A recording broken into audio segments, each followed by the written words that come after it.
Good morning, अस्सलाम वालेकुम। Rising Pakistan में आपको कहेंगे खुश आमदीद। मेरे साथ हैं मोहम्मद शुएब, मेरे साथ है सबीन फारूक। जुमा मुबारक। आज के प्रोग्राम में आपको कहते हैं वेलकम। इस एनर्जी के साथ दिन का आगाज करें कि पूरे दिन आपको वो एनर्जी फील भी हो, क्योंकि जिस तरह दिन का आगाज होता है पूरा दिन वो ट्रांसफॉर्म हो रहा और होता अगर है। दिल नहीं भी कर रहा होता लेकिन एनर्जी आपको लानी पड़ जाती है, लानी चाहिए। आई मीन लानी चाहिए। जैसे हमारी एनर्जी है कि कुछ भी हो जाए, हमारी कोशिश ये होती है कि हम अपनी एनर्जी जो है उसको अच्छे तरीके से मेंटेन रखें और सुबह का आगाज़ बहुत अच्छा करना, ताकि आपके सुबह का आगाज़ बहुत अच्छा। ये बहुत ज़रूरी होता है, लेकिन आपके इस दिन का आगाज़ डिफाइन करता है आपका जो बाकी दिन है उसको।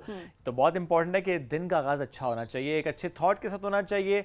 रिफ्लेक्ट किया करें ज़िंदगी में, सोचा करें क्या करना है, किस तरह से और आगे बढ़ना है, प्रोग्रेस कैसे करना है, बहुत ज़्यादा ज़रूरी होता है। लेकिन आज के प्रोग्राम का आगाज़ एनर्जी के साथ तो हो रहा है, लेकिन एक सवाल मैं ये कहते कि अभी तक सवाल नहीं आया, वरना होता है पहले गूगल किया हुआ होता है और फिर उसके बाद नॉट एट ऑल, दिल से सवाल करता हूँ और एब्रप्ट सवाल करता हूँ। सबीन, आपसे मेरा एक सवाल है, तो आज शुएब साहब आपका मेरे से क्या सवाल है? शुक्र है सबीन आगे से ये नहीं कहती मेरा जवाब ही है। वो तो मेरा जवाब, मैं तो जवाब ही दे देती हूँ, लेकिन चलें ठीक। क्या जवाब है आपका सबीन? ये देखें, एक लफ्ज जवाब, लेकिन हम उसे किस तरह यूज करते हैं ना। मेरा जवाब ही है। फरमाइए, वक्त बड़ा मुख्तसर है, सवाल पे आइए। फरमाइए। नहीं, मैं पूछना चाह रहा था आपसे, what's your favourite city and why?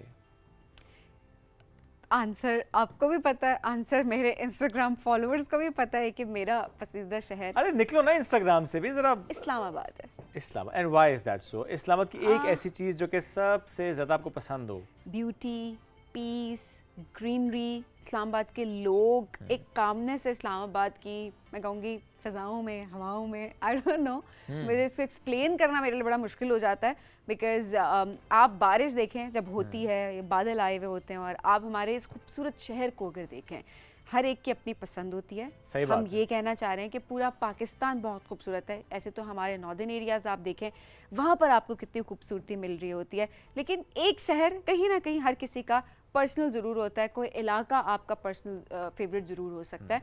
सो आप भी हमें, आज मैं चाहूँगी कि हमें ज़रूर बताएं कि आपका पसंदीदा इलाका, पाकिस्तान की खूबसूरत जगह ऐसी कौन सी है जो कि आपको सबसे अच्छी लगती है।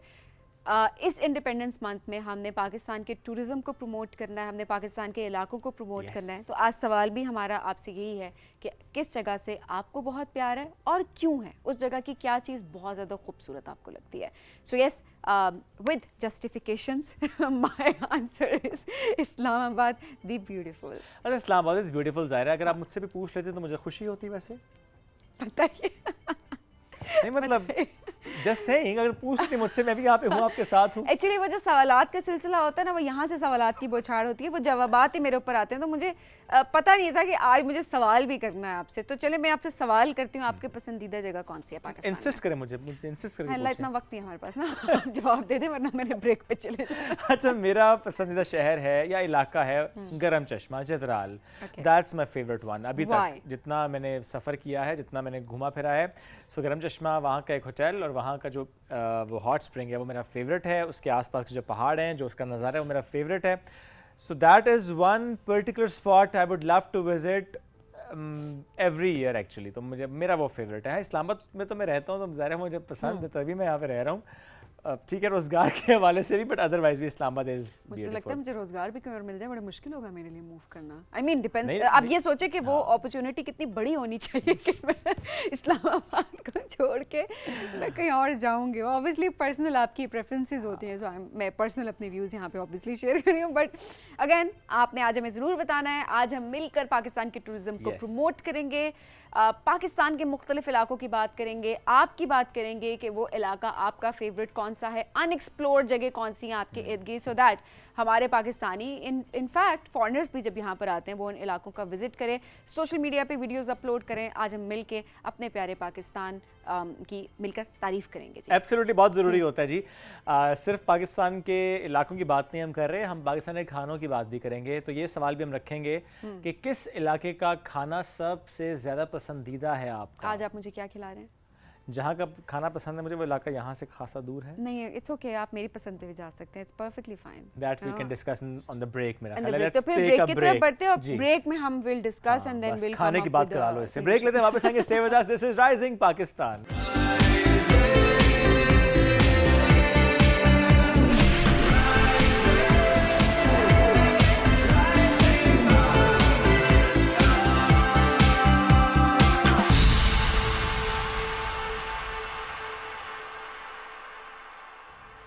Welcome back. राइजिंग पाकिस्तान में एक बार फिर कहते हैं खुश आमदीद। और आज जिस तरह प्रोग्राम के आगाज़ में सबीन ने जिक्र किया इस्लामाबाद को लेकर, उसकी खूबसूरती को लेकर, आपने उसको सीरियस ले लिया?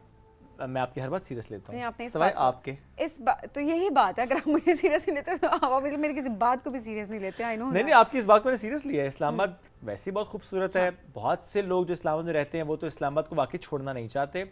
जो इस्लामाबाद नहीं रहते वो इस्लामाबाद आना चाहते हैं, और जो एक बार इस्लामाबाद आता है वो बार बार आना चाहता है। और जो इस्लामाबाद आकर ये कहता है कि मैं यहाँ नहीं रहना चाहता, वो बिल्कुल ज़ौक नहीं रखता। अच्छा, और दूसरी बात ये भी होती है जो हमने अक्सर देखा है कि जो लोग बाहर मूव कर जाते हैं दूसरे कंट्रीज़ में और वो इस्लामाबाद से रह कर गए होते हैं, वो लिटरली मैंने उनको देखा है कि वो वीडियोस शेयर कर रहे होते हैं, इस्लामाबाद के बारे में बात कर रहे होते हैं, पोस्ट कर रहे होते हैं इस हवाले से कि वो इस्लामाबाद को कितना ज़्यादा मिस करते हैं, स्पेशली खुशगवार मौसम में। ओवरऑल भी हाँ हर मौसम में, नॉट जस्ट खुशगवार मौसम। मौसम तो आपके दिल का अच्छा होना चाहिए, बाहर का तो अच्छा हो ही जाता है। फिर तो खज़ां भी आपको अच्छी लगती है, फिर तो आपको यहाँ की सर्दियों की शाम भी बहुत खूबसूरत लगती हैं। अच्छा, इस्लामाबाद में आप ये देखिए सबीन के फ्रॉम जनवरी टू दिसंबर उसका रंग बड़ा मुख्तलिफ आपको नज़र आ रहा होता है। यानी अगर आप ऑटम में चले जाएँ तो उसका एक अलग सा नज़ारा है मागला के रोड का, स्पेशली लेफ्ट साइड का। अगर आप स्प्रिंग सीजन में आए तो कचनार पार्क का क्या खूबसूरत व्यू होता है। और जो बात आपने की खुशगवार मौसम की, तो उसमें मागला की पहाड़ियाँ बहुत खूबसूरत होती हैं। अभी तो मानसून में मागला की ट्रेल्स बहुत ज़्यादा पुकार रही हैं आपको कि वहाँ पर हम देखते हैं कि यस, पानी बहुत ट्रेल 4 पे है, ट्रेल 5 पे भी है। ओके, ट्रेल 4 पे कह के इतना कह दिया कि वहाँ पे अब ना हम 4 पे गए ना हम 5 पे गए, आगे बढ़ते हैं। कहने को हम इस्लामाबाद को बहुत पसंद करते हैं, हमें इस्लामाबाद की खूबसूरती एक बात सुने तो घरों बाहर ही निकल दे। ट्रेल्स के अलावा भी इस्लामाबाद की खूबसूरती है, तो मतलब हम क्या इस्लामाबाद की रोड्स भी हम एंजॉय करते हैं, इस्लामाबाद का मौसम भी हम एंजॉय करते हैं, वहाँ की पहाड़, मार्गला की पहाड़ियाँ तो आपको पता है वैसे नजर आती हैं, वो भी हम कर रहे होते हैं। मैं जाती हूँ, बिल्कुल जाती हूँ, रोज जाती हूँ। आगे बढ़ते हैं, उन लोगों की बात करते हैं जो कि इस्लामाबाद को प्रमोट कर रहे हैं। और एक बड़ा खूबसूरत सा पेज है, हम देख रहे होते हैं, क्या था, इस्लामाबाद ब्यूटी ऑफ पाकिस्तान। ये हाल है इसका इस्लामाबाद को लेकर। Islamabad beauty of Pakistan, it's a wonderful page Instagram पे। आपको इस्लामाबाद की खूबसूरती तो नजर आती है, बट नॉट जस्ट इस्लामाबाद। नाम इस्लामाबाद ब्यूटी ऑफ पाकिस्तान है, बट उसमें आपको इस्लामाबाद के अलावा भी बहुत अपडेट्स मिल रही होती हैं। चूंकि जो उसको रन कर रहे हैं, जो उस पर कंटेंट डाल रहे हैं पिछले कई सालों से, वो जहाँ जाते हैं वहाँ का कंटेंट, वो खुद कहीं ना भी जाए तो कहीं से कंटेंट मिल जाता है। वो भी इसलिए शेयर करते हैं ताकि आपको मालूम हो जाए कि कहाँ पे क्या हो रहा है। बिल्कुल ऐसा ही है। तो पाकिस्तान के टूरिज्म को प्रमोट कर रहे हैं, एंड देन ऑब्वियसली लोग बहुत ज़्यादा पसंद करते हैं उनके व्लॉग्स को, उनकी छोटी छोटी सी वीडियोस पर, स्पेशली जो उनकी सॉन्ग सिलेक्शन होती है उस बारे में भी आज बात करने की पूरी सॉन्ग सिलेक्शन। ये हमारे साथ मौजूद हैं जी सुहेब रफाकत साहब। अस्सलाम वालेकुम। कैसे हैं? अल्लाह का शुक्र, आप लोग सुहेब भाई थैंक यू वेरी मच। आपने तकरीबन 1 साल लगाया हमारे पास आते आते। नहीं, 3 महीने लगे हैं मुझे। 3 महीने लगे, और 3 महीने में मुझे सुनना चाहता कि 3 महीने से मैं कह रहा हूँ आ जाए। शोएब मनाने में कामयाब हो चुके हैं, अदरवाइज मैसेज मैंने कहा शोएब आ जाए हमारे शो में, ओके मैं टाइम मान ली उन्होंने, चलिए किसी की भी मान ली, फायदा शो का हो गया, ये अच्छी बात है। अच्छा शोएब, कैसे आइडिया है कि आपको पेज क्रिएट करना है, एंड देन क्योंकि स्टार्ट तो आपने, आप तो जाहिर है आप पूरे पाकिस्तान की एक तरह से उसके टूरिज्म को प्रमोट कर रहे होते हैं, बट इस्लामाबाद से कैसे स्टार्ट किया? एक्चुअली मुझे शौक भी था शुरू से, पैदा भी इस्लामाबाद में हुए, पले बड़े भी यहाँ पे, तो शुरू से मुझे ये फेसबुक पेज, मैं यूनिवर्सिटी में था तब मैंने यूनिवर्सिटी का एक पेज बनाया था, तो वहाँ से फिर मुझे शौक चढ़ा और मैंने इस्लामाबाद का पेज बनाया और फिर कोशिश की कि लोगों को दिखाऊं इस्लामाबाद की ब्यूटी। तो जब मैंने शुरू में बनाया और कुछ वीडियोस डाली तो उसका बहुत अच्छा रिस्पांस आया, स्पेशली ओवरसीज़ जो हमारे पाकिस्तानीज़ हैं वो यहाँ पे नहीं है, जो इस्लामाबाद नहीं रहते, रह के चले गए, तो उन लोगों ने बहुत ज़्यादा अप्रिशिएट किया। तो वो बस अप्रिशिएशन ऐसी थी कि स्टार्ट करते करते करते करते बस 23, 24, 25 अभी आ गया 2025, इसमें मुझे आप समझें कि बहुत अच्छा रिस्पांस मिला, तो आप समझें ये पैशन भी बन गया और पेज मेरा प्यार भी है और ये आपकी पहचान भी बन गया। आप देखें ना, एक पेज ने, एक कंटेंट ने आपको पहचान भी दी। बिल्कुल, दैट्स वेरी ट्रू। और आपने जिस तरह डेडिकेशन से काम किया है, आपकी मैं देखता हूँ कि कोई there is hardly a day जब उसमें कोई पोस्ट नहीं होती या कोई स्टोरीज नहीं आती, आप बड़ा उसमें तवातुर से, बड़ी कंसिस्टेंसी से आप चीज़ें लेकर चल रहे होते हैं। लोग कहते हैं इंस्टाग्राम का एल्गोरिथम होता है कि मतलब आपने दिन में 2 या 3 पोस्ट करनी है, तो मेरी हार्डली कोई 7 to 8 पोस्ट होती हैं, रील्स होती हैं ना। तो मुझे जो भी मैसेज करता है वो ये कहता है यार जब भी हम अपनी प्रोफाइल खोलते हैं तो उसमें सुहेब रफाकत की रील चल रही होती है, उससे इस्लामाबाद से रिलेटेड कोई अपडेट हो, मौसम का हाल हो, रास्ते बंद हो, तो मेरी कोशिश होती है मैं अपने फॉलोअर्स को अपडेट रखूं और जितनी पॉजिटिविटी हो सके वो अपने पेज के ऊपर शो करूं, ताकि पाकिस्तान का भी एक अच्छा इमेज जाए और इस्लामाबाद का भी एक अच्छा इमेज जाए। हमें तो ऐसा लगता है कि बादल बरसने से पहले आपको बताते हैं आके कि हमारे और आप उस टाइम पे रोड पे ही होते हैं? अक्सर मैं रात को वैसे 2 या 3 बजे घर जाता हूँ, लेट नाइट जाता हूँ, तो जब मैं निकलता हूँ तो वो वीडियो बना के जाता हूँ तो मैं डालता हूँ, तो लोग कहते हैं आप सोते ही नहीं है, पता नहीं जागते रहते हैं सारी रात, सुबह भी जागते रहते हैं। तो बस लोगों को अपडेट भी करना होता है, फर्ज समझ के अपडेट कर रहे हैं। फर्ज समझ पूरी रात जाग के रोड पे घूम के, और नहीं इत्तेफाक से उस टाइम जा रहे होते हैं ना। वैसे 3-4 बजे तक मैं रोड्स के ऊपर ही आपको कभी कभी नज़र आ जाऊँ, जो आपको शाम को या रात को मज़ा आता है। तो शुरू से हम लोग घूमते फिरते आए हैं, लॉन्ग ड्राइव करते आए हैं। ये हम में कौन कौन शामिल है? मैं और मेरी तन्हाई। अकेले ही होते हैं? मुझे लगा कहने लगे मैं और मेरी बेगम। नहीं, बेगम तो बेचारी वेट करती रहती है। बेगम का नाम तन्हाई है? नहीं नहीं नहीं, नहीं। आप बेगम के मैसेजेस आ रहे होते हैं जल्दी घर पहुंचो। अच्छा, बेगम नाराज होते हैं कभी इस बात पे कि आप वहाँ तो बड़ा टाइम देते हैं आप इंस्टाग्राम? बहुत ज़्यादा नाराजगी हो जाती है। तो फिर how do you manage this? बस फिर मैनेज करना पड़ता है, फिर कहीं ले जाते हैं, घूमने फिरने चले जाते हैं। अभी स्कर्दू से होके आया हूँ 10 दिन का ट्रैवल करके, मतलब हर महीने मेरी कोशिश होती है कहीं ना कहीं ट्रैवल करूँ, इस्लामाबाद के अलावा भी। स्कर्दू गया, नारान गया, हुंजा गया, मरी, नथिया गली, जितना अब कोशिश है जितना एक्सप्लोर करूँ और लोगों को पाकिस्तान का एक अच्छा इमेज दिखाऊँ। ये एक बड़ी अच्छी बात है, और इस महीने हम उन्हीं तमाम लोगों को अपने प्रोग्राम में शामिल भी कर रहे हैं जो कि पाकिस्तान को प्रमोट करें, पाकिस्तान के टूरिज्म को प्रमोट करें, पाकिस्तान का एक पॉजिटिव इमेज पूरी दुनिया को दिखा रहे हैं सोशल मीडिया के थ्रू। सुहेब, पाकिस्तान के कौन से इलाके, अगर मैं आपसे कहूँ कि 3 इलाकों के नाम हमें बताएं जो कि आपके बहुत ज़्यादा फेवरेट हैं इस्लामाबाद के अलावा? एक तो मैं स्कर्दू कहूँगा, मुझे बहुत ज़्यादा पसंद आया। फिर सेकंड हुंजा, वहाँ के लोग बहुत अच्छे हैं, एनवायरनमेंट बहुत अच्छा है, कोऑपरेटिव लोग हैं। और तीसरा आप कह लें इस्लामाबाद ही है। पहला और आखिरी इस्लामाबाद। ये पहला और आखिरी प्यार भी इस्लामाबाद है? इस्लामाबाद। इस दौरान कितनी दफ़ा प्यार हुआ? नहीं, इस दौरान कोई प्यार नहीं, एक ही हुआ, वो बेगम से हुआ।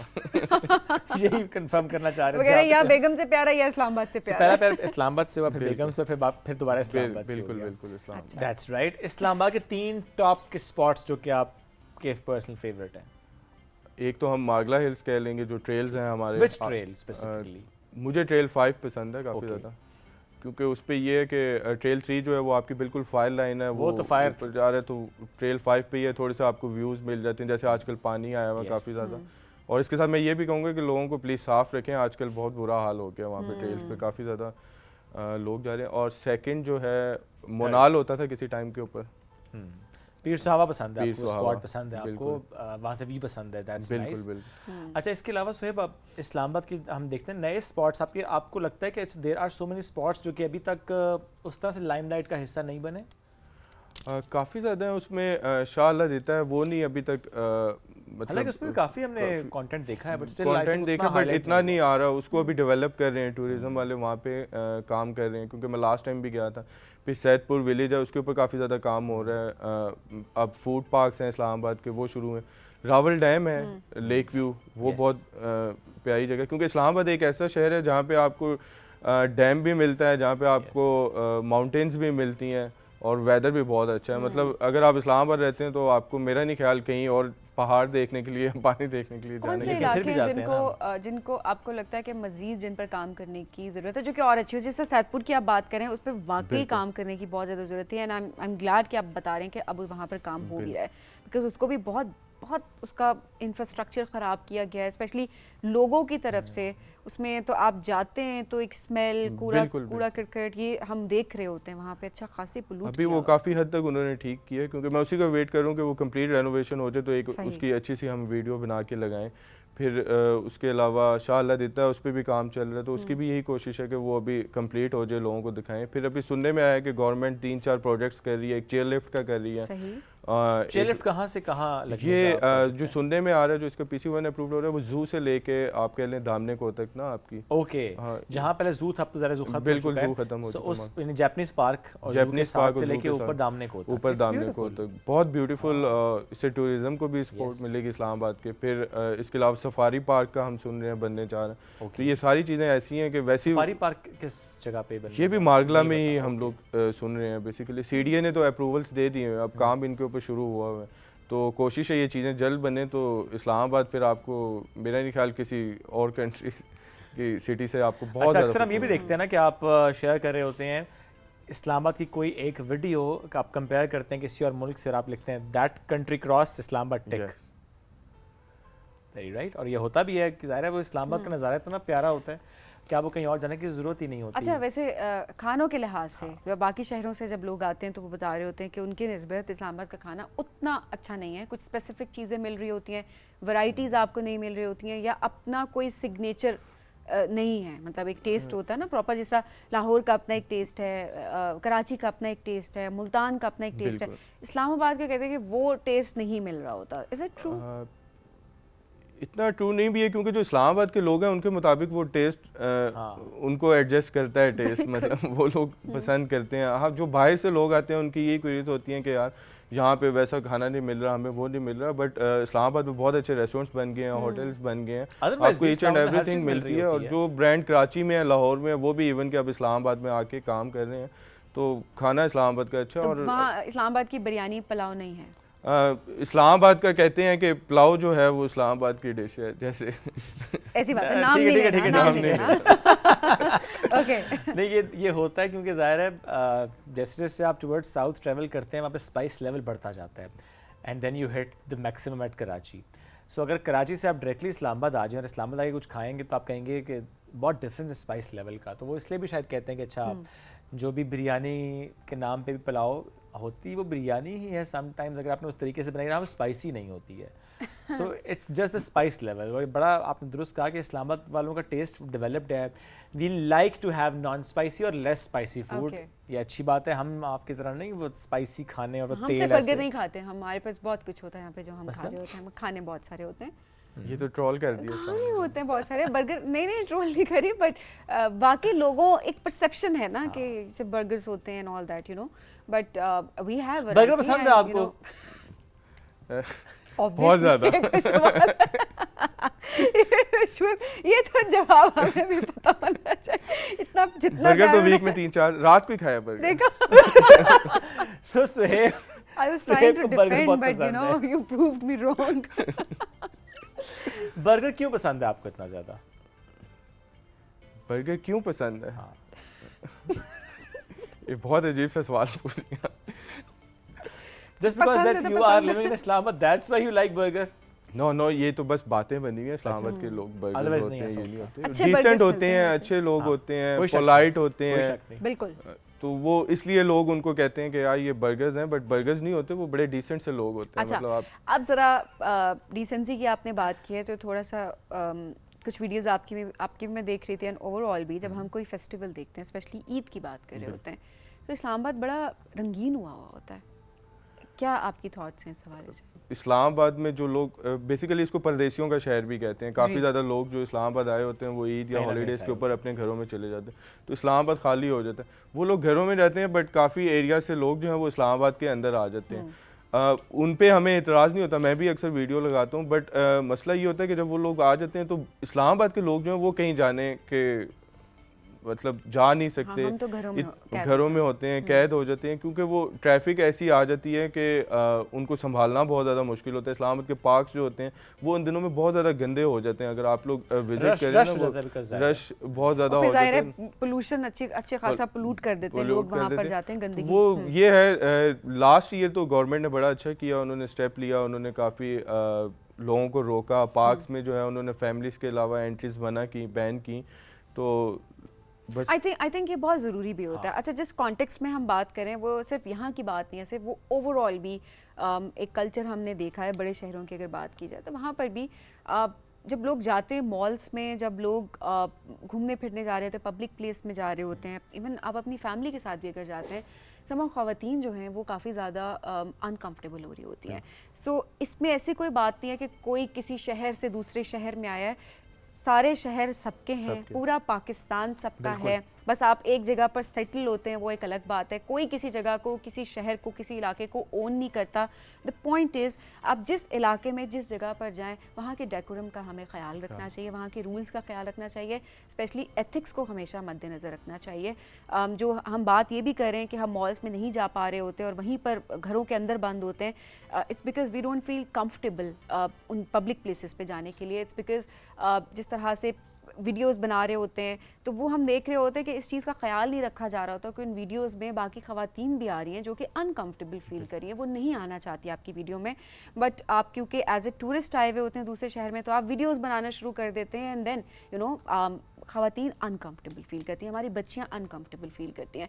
सो आई थिंक आप किसी भी इलाके में जाते हैं, कहीं भी जाते हैं, वहाँ के कल्चर का और जो बेसिक एथिक्स है उनका ख्याल रखना बहुत ज़रूरी है। इस्लामाबाद वाले भी अगर नॉर्दर्न एरियाज़ में जा रहे हैं, हमने उनको भी देखा है, या बड़े शहरों की हम बात करें, वो भी जब नॉर्दर्न एरियाज़ जा रहे होते तो हमने देखा है कि किसी भी तरह से वहाँ के लोगों के कल्चर का भी हम लोग ख्याल नहीं रख रहे होते, जो कि गलत है। पूरा पाकिस्तान हमारा है, हमें इसे ओन करना है और इसकी खूबसूरती हमें पूरी दुनिया को दिखानी है। जैसे चित्राल जब जाते हैं, स्पेशली कैलाश जाते हैं, कोई भी पंजाब से जा रहा है, बलूचिस्तान से, केपी से, सिंध से, कहीं से भी हम जाके देखते हैं वीडियोस बना रहे होते हैं तो वहाँ पे भी वो बहुत अनकंफर्टेबल हो जाते हैं वहाँ के जो रिहायशी हैं। तो ये नहीं करना। आपने बड़ा दुरुस्त कहा, किसी भी जगह पे आप जाएँ तो वहाँ के डेकोरम का ख्याल रखना बहुत ज़रूरी है। अदरवाइज़ भी वीडियोज़ बनाते हुए प्लीज़ ये ख्याल रखा करें कि स्पेशली ख़वातीन या कोई भी जो अनकम्फर्टेबल होता है आप उसको ना बनाएं। मैं एक ट्रैफिक जैम में सभी हम स्टक हो गए, फैमिली के साथ मैं था गाड़ी में, तो वो एक बंदा आया, उसने वीडियो बनाना शुरू कर दिया ना, वो गाड़ी के अंदर था camera, and I was like कौन हो भाई, क्या कर क्या रहे हो तुम, मतलब ये क्या चल क्या रहा है,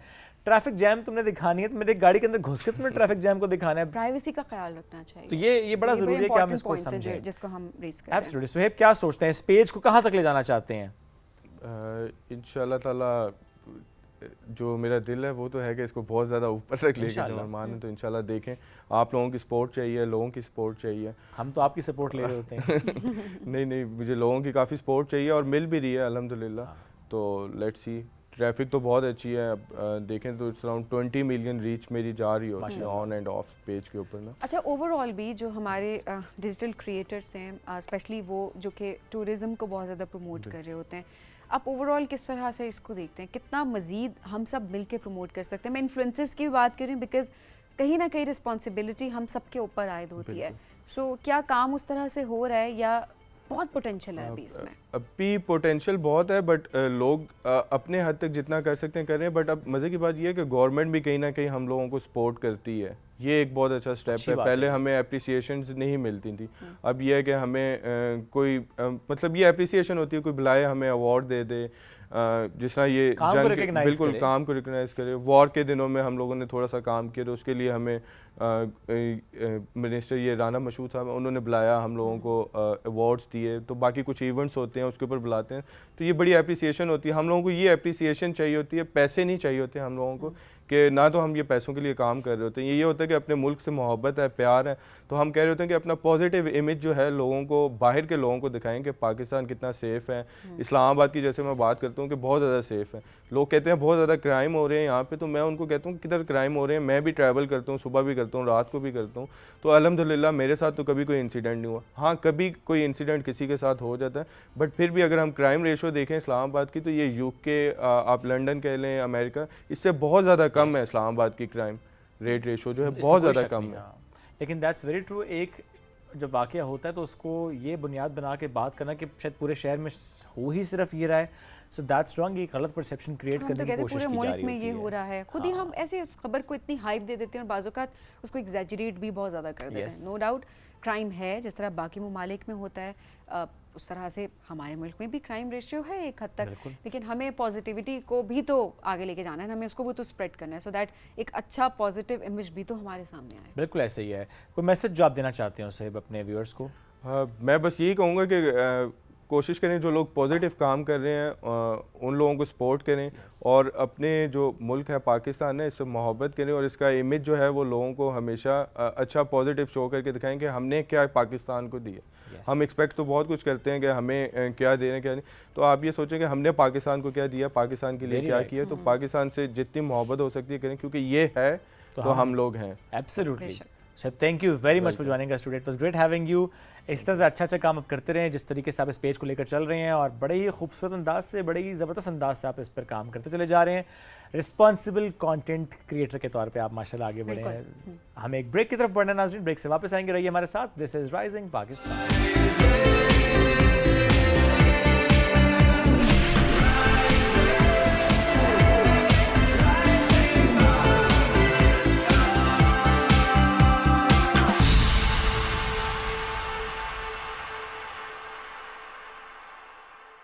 वेलकम बैक। राइजिंग पाकिस्तान में एक बार फिर कहते हैं खुश आमदीद। जब हम तहरीक पाकिस्तान की बात करते हैं, तहरीक आज़ादी पाकिस्तान की बात करते हैं, उसमें रोल प्ले करने की बात करते हैं, ऐसे में उलमा का, मशाइख का किरदार क्या रहा, आज हम इस पर बात करेंगे।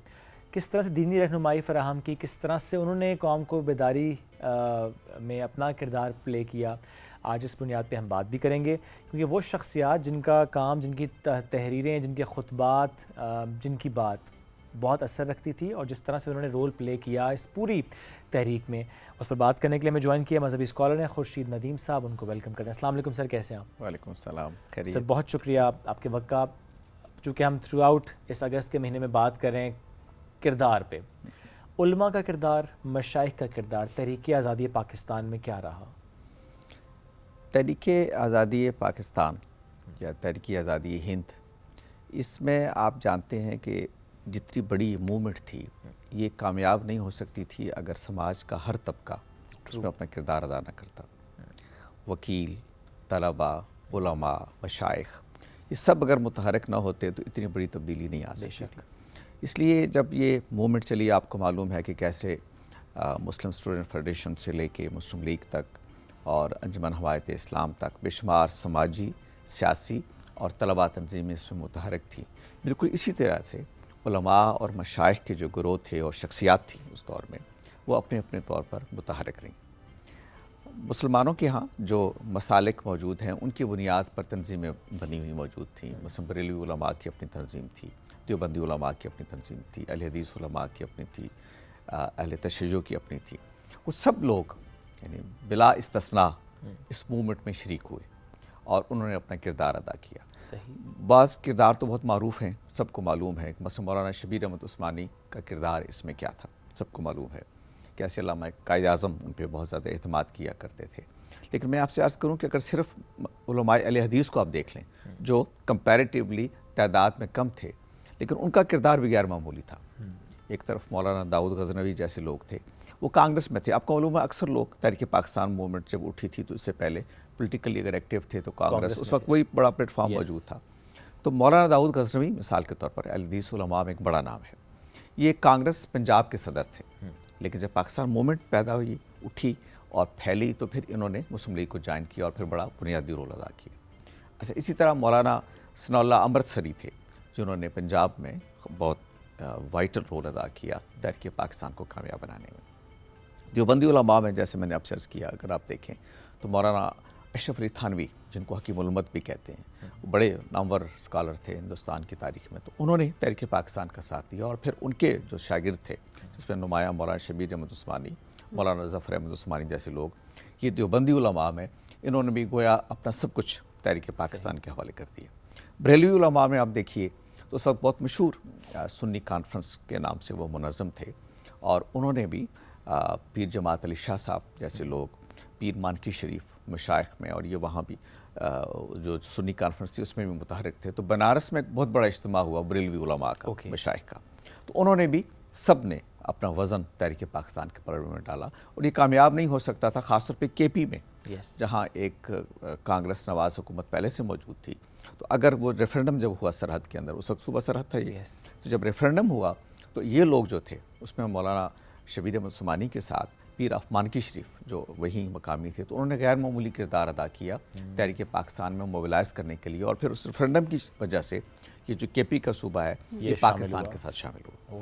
इसी तरीके से बंगाल के अंदर, बस मैं आपसे अर्ज़ करूँ कि ये जो बंगाल भी तकसीम हुआ इस पार्टीशन के नतीजे में, तो मशरक़ी बंगाल पाकिस्तान का हिस्सा बना, और आसाम वगैरह ये भी बंगाल का हिस्सा थे लेकिन ये भारत का हिस्सा बने।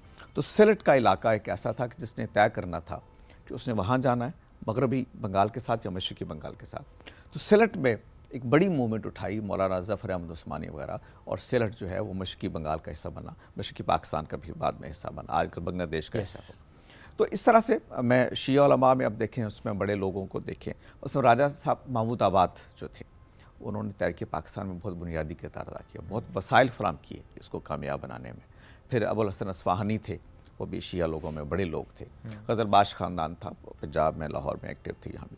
तो कहना ये है कि हर मसलक के लोगों ने, हर मसलक के उलमा और मशाइख ने इस मूवमेंट में बहुत अहम किरदार अदा किया, बहुत मुतवाज़न और बहुत वाइटल रोल अदा किया। अगर वो ना होते तो शायद पाकिस्तान की मूवमेंट इतनी कामयाबी से अपनी मंजिल तक ना पहुँच पाती। ओके, अच्छा, आज जब हम देखते हैं उलमाए दीन को, किसी की तरफ से अगर कोई ऐसा बयान, ऐसी कोई बात आ जाए जो पॉलिटिकल एफिलिएशन के साथ हो, तो बहुत टारगेट किया जाता है। क्या उस वक्त भी ऐसे था कि किसी भी अंदाज में अगर कोई बात हो रही है तो ये टारगेट उस वक्त किया जाता हो कि नहीं आप पॉलिटिकल बयान क्यों दे रहे हैं, या आप पॉलिटिकल लीडरशिप के साथ या पॉलिटिकल स्ट्रगल के साथ क्यों हैं? Was it that?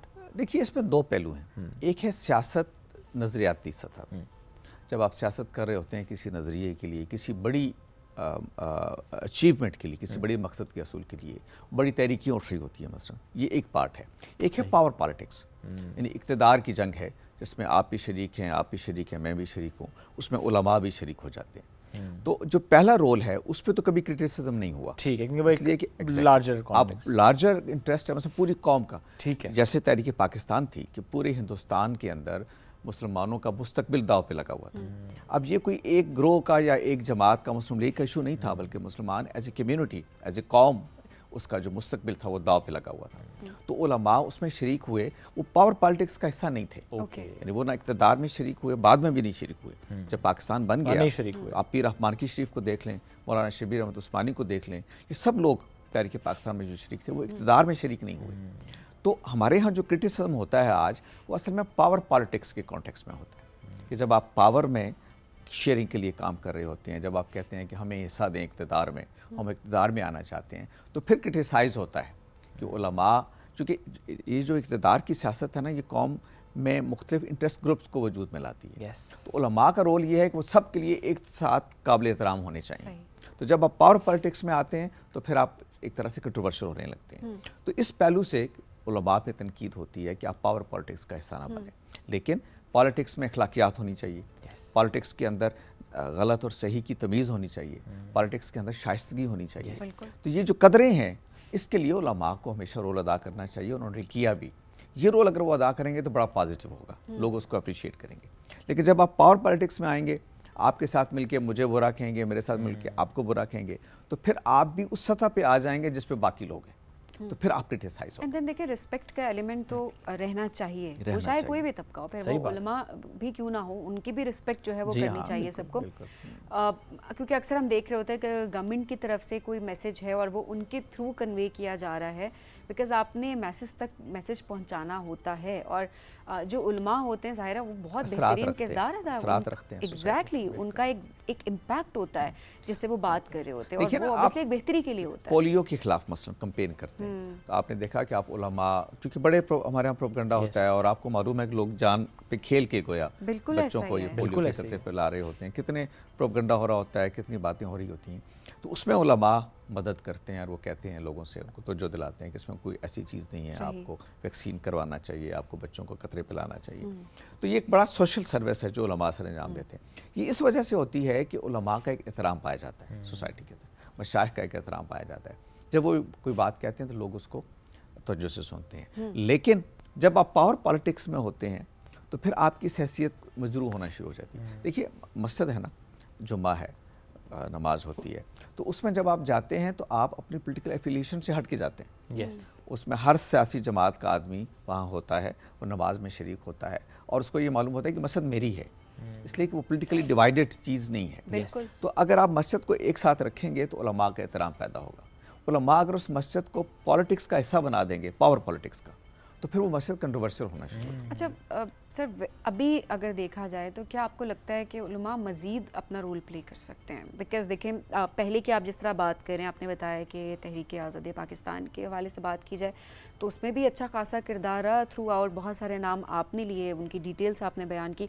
बट अभी के पर्सपेक्टिव से देखा जाए तो शायद इस क्रिटिसिज्म की वजह से कि लोगों को ये चीज़ लगती है कि शायद कि पॉलिटिकल एफिलिएशन की वजह से कोई बात करे, तो वो लोग अक्सर जो है वो दूरी भी इख्तियार करना शुरू कर देते हैं, दिलों में बातें आना शुरू हो जाती हैं। तो फिर ज़ाहिर है मजहबी अगर कोई गुफ्तगू करे फिर उसको भी बड़े उससे सुन रहे होते हैं, या उस पर भी बाज़-औक़ात हम देख रहे होते हैं कि अपनी अपनी राय का हर कोई मुख्तलिफ राय का इजहार भी कर रहा होता है। सो क्या आपको लगता है कि अभी भी पाकिस्तान को लेकर जिस तरह सोशल इश्यूज़ की बात की जाए, पाकिस्तान की बेहतरी की बात की जाए, उसमें उलमा को मज़ीद इम्पोर्टेंस देने की भी ज़रूरत है, गवर्नमेंट की तरफ से भी, इनफैक्ट लोगों की तरफ से भी, एंड देन उलमा को ख़ुद भी आगे बढ़ना चाहिए और इस्लाम की रोशनी में बहुत सारी ऐसी चीज़ें, ऐसी अवेयरनेस देनी चाहिए जिससे हम अपने मुल्क को आगे ले जा सकें। ये बहुत ज़रूरी है। उसकी वजह ये है कि पाकिस्तान की आबादी कौम-पेश 97% मुसलमान आबादी। जब इतनी बड़ी आबादी एक मज़हब को मानने वाली की है, और उसका मतलब ये है कि उनको मजहबी एजुकेशन चाहिए, एक मुसलमान के तौर पर ज़िंदगी कैसे गुजारनी है उनको रहनुमाई चाहिए, तो ये काम उलमा करते हैं। इसलिए उलमा का रोल बड़ा अहम होता है, ज़रूरी होता है। उसके बगैर सोसाइटी आगे नहीं बढ़ सकती अपने आदर्श के साथ, अपने तशख़्ख़ुस के साथ। तो ये बड़ा इंपॉर्टेंट है और उलमा को ये रोल अदा करना चाहिए। लेकिन बात वही है कि उलमा के पास दो रास्ते हैं। एक ये है कि वो इन इक़्तिदार की कंट्रोवर्सीज़ में पड़े बगैर सोसाइटी के अंदर काम करें। ये दुनिया में इसके मॉडल्स मौजूद हैं। दो बड़े मॉडल हैं, मैंने खुद अपनी आंखों से देखे हैं। एक इंडोनेशिया में है और एक इराक में है। सही। अभी मैं चंद रोज़ पहले इराक से वापस आया हूँ। इराक के अंदर वहाँ के जो उलमा हैं वो पावर पॉलिटिक्स का हिस्सा नहीं है, लेकिन उनका जो सोशल वर्क है, उनका जो एकेडमिक वर्क है, वो इतना ज़्यादा है कि हुकूमतें भी उनकी इन्फ्लुएंस से बाहर नहीं जा सकती। ओके। यही मामला इंडोनेशिया में है। वहाँ की दो बड़ी मजहबी जमातें हैं, नाज़तुल उलमा और दूसरी है मुहम्मदिया। ये दोनों पॉलिटिक्स में नहीं है। पॉलिटिक्स से मेरी बात है पावर पॉलिटिक्स, सही। इक़्तिदार की सियासत में वो नहीं होते। वो अपनी सारी जद्दोजहद का मरकज़ सोसाइटी को बनाती हैं, स्टेट को नहीं, सोसाइटी को। उसका तरीका और जो अमल है वो ये है कि आप इखलाकी तरबियत करते हैं सोसाइटी की, उसका जो मॉरल पोटेंशियल है उसको बढ़ाते हैं और उसमें सोसाइटी को गोया मॉरली आप ऊपर ले जाते हैं, अपलिफ्टिंग करते हैं उसकी। ये काम उलमा करते हैं। अच्छा, ये जब उलमा ये काम करते हैं तो वो सोसाइटी के हर तबके को मुतासर कर रहे होते हैं। सियासतदानों को कर रहे होते हैं, वो तालिब इल्मों को कर रहे होते हैं, ताजरों को कर रहे होते हैं। देखिए, हमारा जो प्रॉब्लम हो रहा है इस वक्त माशरे में भी वो मॉरल है। अगर हमारा ताजर दयानतदार हो, अगर हमारा सियासतदान आवाम से किए हुए वादों को पूरा करे, उसके बारे में संजीदा हो, उसको पता हो कि मुझे अल्लाह के यहाँ भी जवाब देना है, मैं वादा करके आया हूँ लोगों के साथ। इसी तरीके से बाकी सोसाइटी की तबकात अगर ताजर दयानतदार हो, नाजायज़ मुनाफा न कमाने वाला हो, मस्जिद महराब जो हैं वहाँ से फ़िरक़ावारियत के बजाय लोगों को एक साथ चलने की तलकीन हो, अखलाकियात की तालीम हो, तो आप देखिए कि आपके यहाँ किसी चीज़ की कमी नहीं है। आपका पोटेंशियल बहुत बढ़ जाएगा, आपकी सलाहियतें बहुत नतीजा खेज़ हो जाएंगी। तो उलमा इस पोटेंशियल को बढ़ाने में बहुत बुनियादी किरदार अदा कर सकते हैं। बिल्कुल। और इसी वजह से उनका एहतराम भी होता है कि वो जब वो बात कहते हैं तो लोग तवज्जो से सुनते हैं। लेकिन जब वो कंट्रोवर्सीज में पड़ेंगे, जब मुफादात के खेल का हिस्सा बनेंगे, तो फिर लोग तो फिर संजीदा नहीं लेंगे। हाँ, खुर्शीद साहब, आपको लगता है कि पाकिस्तान में बहुत सी चीज़ें हैं तो कल्चरली, लेकिन हमने उनको रिलीजन का लिबादा उड़ा दिया है। बहुत सी चीज़ें ऐसी होती हैं जिसको हम इसलिए डिस्कस नहीं करते कि राय कायम कर दी जाती है कि नहीं जी वो रिलीजन, हालांकि हम उसको पढ़ते समझते नहीं हैं, हम राय नहीं लेते, हम किसी साहिब इल्म के पास जाते नहीं हैं, पूछते ही नहीं है। सो बहुत से इशूज़ जो पाकिस्तान में रिपोर्ट हो रहे होते हैं वो कल्चरली ड्रिवन होते हैं, लेकिन हम समहाउ इसलिए डिस्कस नहीं करते कि शायद हमारे बैक ऑफ द माइंड में होता है कि रिलीजन का कोई मामला है। ये बड़ा मसला, आप देखिए, खुल के बात करनी चाहिए। उलमा का रोल इसलिए बड़ा ज़्यादा नाजुक हो जाता है। अंबिया के एक तरह से वारिस होते हैं, उनकी जगह पे खड़े होते हैं कि वो लोगों को दीन, अब नबी भी दीन बताता है लोगों को। अब ख़त्म नबूवत के बाद अंबिया ने तो नहीं आना, नबी सल्लल्लाहु अलैहि वसल्लम आखिरी नबी हैं। तो अब आपने उलमा ने ये काम करना है सोसाइटी के अंदर, और अगर आप ये काम बेलौस तरीके से नहीं करेंगे और अच्छे तरीके से नहीं करेंगे, जिसमें लोगों का किरदार साजी, असल बुनियादी चीज़ मॉरल डेवलपमेंट है। नबी सल्लल्लाहु अलैहि वसल्लम ने अपने बारे में फरमाया था कि मैं मकारम इखलाक की तकमील के लिए आया हूँ, और कि मैं इखलाक को आला दर्जे पर पहुँचाने के लिए आया हूँ। और उसको आप जिस सतह पे ले गए उस तक हम आसमान की तरफ देखें तो आप सल्लल्लाहु अलैहि वसल्लम का इखलाक हमें नज़र आता है। उस इखलाक को हमने पैदा करना है सोसाइटी में, ये काम उलमा करते हैं। अगर आप मस्जिद में जा रहे हैं तो मस्जिद के मेंबर से आपकी इखलाक की तरफ आपको मुतवज्जो किया, सही बात है, आपके सोशल मसाइल की तरफ। मसलन यही कि देखो ये तशद्दुद जो हो रहा है बच्चों में, ये मदरसे में हो या आम तालीमी इदारे में हो, I was about to घर में हो, हाँ, कहीं पर डोमेस्टिक वायलेंस आपको पता है कितना बड़ा इशू है। Yes. लेकिन क्या डोमेस्टिक वायलेंस हमारी मस्जिदों में सिखाया जाता है? बीवियों से कैसे सलूक करना है, घर में बच्चों से कैसे सलूक करना है, आपस में कैसे रहना है, ख़ानदान की यूनिट को कैसे आपने, यानी बीवी और खावंद मिल के उसको चला रहे बिल्कुल। हैं। बीवी ने कैसे खावंद की इज़्ज़त करनी है, खावंद ने कैसे बीवी की इज़्ज़त करनी है। ये एक म्यूचुअल अमल है। सही कुरान बात है। मजीद ने इसको बताया कि दोनों एक दूसरे के लिए सुकून का बायस होने चाहिए। बिल्कुल। मुअद्दत की बुनियाद पर, मोहब्बत की बुनियाद पर रिलेशनशिप को डेवलप होना चाहिए। बच्चों के साथ आपकी दोस्ती होनी चाहिए। तो ये सारी चीज़ें बताई जानी चाहिए। तो ऐसे में लोगों को भी ये भी बड़ी इम्पोर्टेंट चीज़ है कि पहले हम ये कल्चर बहुत ज़्यादा भी देख रहे होते थे कि जिस तरह भाई है मेरे तो मेरे अब्बा उनको मस्जिद लेकर जा रहे हैं, ठीक है, एक प्रॉपर टाइम होता था, एक नमाज का टाइम है तो उस टाइम पर लेके जा रहे हैं, उस टाइम पे वापस आ रहे हैं, तो वो विजिट्स मस्जिद के भी ज़्यादा होते थे। उसके अलावा जुमा है तो ज़ाहिर है खुतबा सुना जाता था बैठ के, उसमें बहुत सारे टॉपिक्स जो हैं वो डिस्कस हो रहे होते थे। या वैसे भी तबलीग के लिए जब आप जाते थे तो वो लोग सुनते थे, वक्त भी देते थे। अब शायद लोग ये कहते हैं कि दौर इतना तेज़ी से चल रहा है कि इंटरनेट पे ही जो इन्फॉर्मेशन मिल रही होती है उस पर रिलाई किया जाए और बस बहुत ज़्यादा उस तरह से भी वक्त नहीं दे इसके पा रहे बावजूद होते हैं। मैं आपसे अर्ज़ करूँ कि हमारे जो ट्रेडिशनल सोशल इंस्टीट्यूशंस है जैसे मस्जिद है, आपको मालूम है कि लोग अटैच्ड हैं मस्जिद का। आप देखते हैं कि जुम्मे का ख़ास तौर पे Yes. सड़कों पे रश हो जाता है। खास एहतमाम होता है। इसका मतलब यह है कि इस सोशल मीडिया के दौर में भी लोग इन इंस्टीट्यूशंस के साथ जुड़े हुए बिल्कुल। हैं। अब आप इससे फ़ायदा उठाइए, लोग आपके पास आ रहे हैं तो आप उनको कोई ऐसा मैसेज दे के जाएँ, मसलन सफाई का मैसेज आप दें कि आप जा रहे हैं, अपने घर को साफ़ रखिए, अपने इर्द गिर्द को साफ़ रखिए। आप बच्चों के साथ मोहब्बत का मैसेज दें, आप घर के अंदर फ्रेंडशिप के इन्वायरमेंट का मैसेज दें। Yes. देखिए बच्चे बाहर क्यों जाते हैं, इसलिए कि घर के अंदर उनकी दोस्ती नहीं होती, वालिदैन से बच्चों की दोस्ती नहीं होती, एक तकल्लुफ़, एक फ़ासला, जिसकी वजह से वो उनको अपने दिल की बात कहने के लिए इधर उधर देखना बिल्कुल। पड़ता है। अगर भाइयों बहनों में वालिदैन के साथ आपकी दोस्ती है तो आपको कहीं बाहर जाने की ज़रूरत बात नहीं है, आप है, दिल शेयर की कर बात रहे आप होंगे। उनसे कर सकते हैं। अच्छा, अब ये बात कौन सिखाएगा? ये वो लोग सिखाएंगे जिनका काम सोशल बिल्डिंग है, Yes. समाज की तश्कील है, और उलमा का किरदार इसमें बहुत बुनियादी है। मस्जिदों से ये मैसेज जाना चाहिए। Yes. नबी सल्लल्लाहु अलैहि वसल्लम की सीरत इस मामले में हमारे सामने है। आप बीवियों से क्या सलूक करते थे, आपके यहाँ खुदाम भी थे, घर के मुलाजमीन से आप क्या सलूक करते हैं? आपको मालूम है हम क्या करते हैं अपने ख़ानदान में, घर में लोग काम करने वाले होते हैं, हम उनको इंसान समझने के लिए तैयार नहीं, ऐसा ही है। और उनके साथ जो सलूक करते हैं, जिस आए तरह दिन उनको वाक़यात बुलाते हैं, रिपोर्ट आप होते हैं, देखिए unfortunately। तशद्दुद, मतलब इतना ज़्यादा प्रॉब्लम्स हैं। ये वो प्रॉब्लम है, इखलाकी बहरान है, जिसको कम करने में उलमा बड़ा बुनियादी किरदार अदा कर सकते हैं। मैं आपसे अर्ज़ करूँ कि हज़रत ज़ैद नबी सल्लल्लाहु अलैहि वसल्लम के खादिम थे, सारी ज़िंदगी आपके साथ गुजारी। तो वो कहते हैं कि सारी ज़िंदगी मुझे एक बार भी रसूलुल्लाह ने डांटा नहीं। अब आप देखिए वो बचपन में आए थे, और ये तो नहीं हो सकता कि कभी वो गलती ना की हो, Yes. कभी कोई कोताही ना हुई हो, लेकिन एक दफ़ा भी डांटा नहीं। अब ये उसवा है, और वो उनके वालिदैन उनको लेने आए तो उन्होंने कहा कि मैं रसूलुल्लाह को छोड़ के नहीं जाऊँगा, यानी वालिदैन पर तरजीह दी। इसका मतलब ये कि यहाँ उनको जो मोहब्बत मिली, जहाँ उनको जो सलूक हुआ उनके साथ, वो ऐसा था।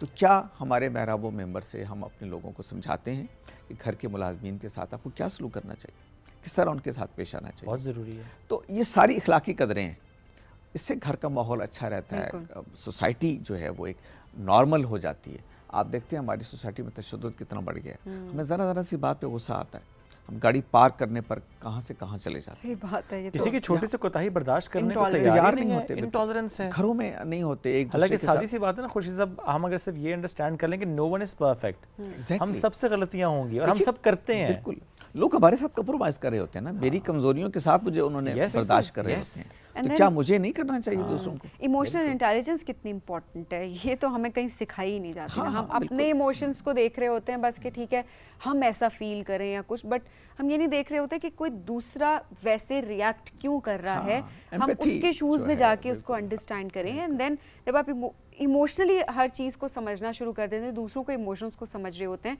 तो टॉलरेंस खुद आपके अंदर, एहसास आपके अंदर आना शुरू हो जाता है और एम्पैथी आपके अंदर से नहीं जाती। खुशी साहब बहुत शुक्रिया प्रोग्राम में ज्वाइन करने के लिए, बहुत इंपॉर्टेंट डिस्कशन जिसको बड़े अच्छे तरीके से हमने आप सबके सामने रखने की कोशिश की। और जाहिर सी बात है इख्तिलाफ राय का हक सबको है, आपको भी है, लेकिन एक बहुत तरीके से हमने अपनी राय बयान की। आपकी अपनी राय हो सकती है जो कि आप हमें कमेंट्स में, हमारे सोशल मीडिया पे आप हमें ज़रूर बताएगा। हम बढ़ेंगे एक ब्रेक की जानिब, stay with us.